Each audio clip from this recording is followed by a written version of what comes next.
Hey, it's Scott here again, and I'm showing you my latest restoration. I actually finished it about a year ago.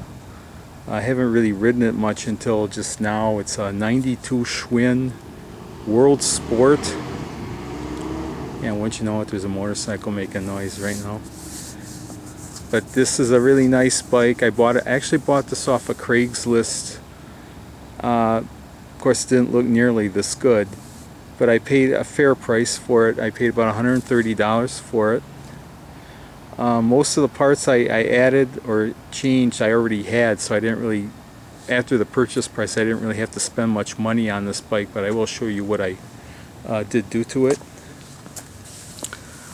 This drivetrain is stock as far as I know.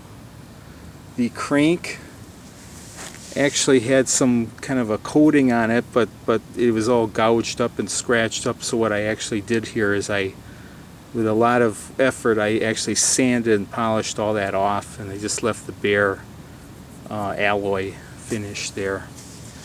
These pedals I already had. These are those mountain bike type pedals. Added the bottle cages. I always add new brake pads, because even if they're not have much wear on them, you don't know how old they are, and with age they get all hard. And what can happen if you try using them, they will actually damage your rims if you have alloy type rims.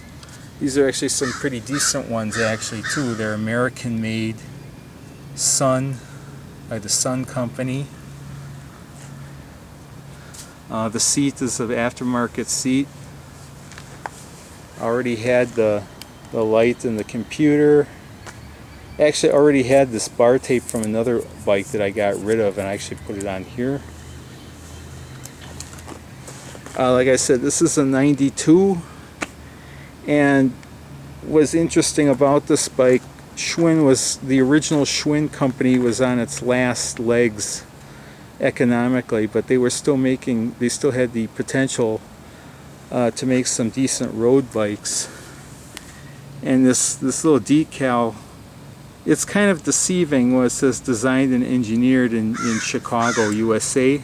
Now some of these frames were made in, I believe, Taiwan, but they also had a frame plant in Mississippi, and I think some of these frames were made in Mississippi and somewhere in Taiwan. They were chromoly and they're lug brazed. So it's a quality bike. It was up there with what Trek was making at the time, but it was too little too late for the original Schwinn Company.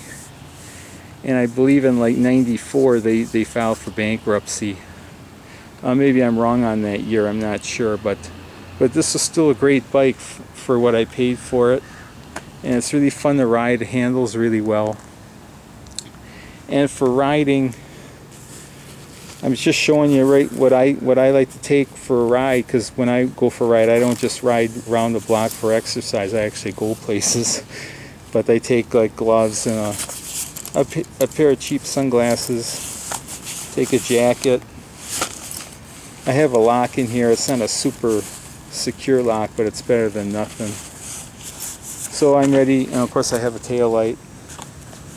So all in all, like I said, it's a great bike, and what I always say, whatever you ride, enjoy your ride, and I'll see you again real soon. Bye.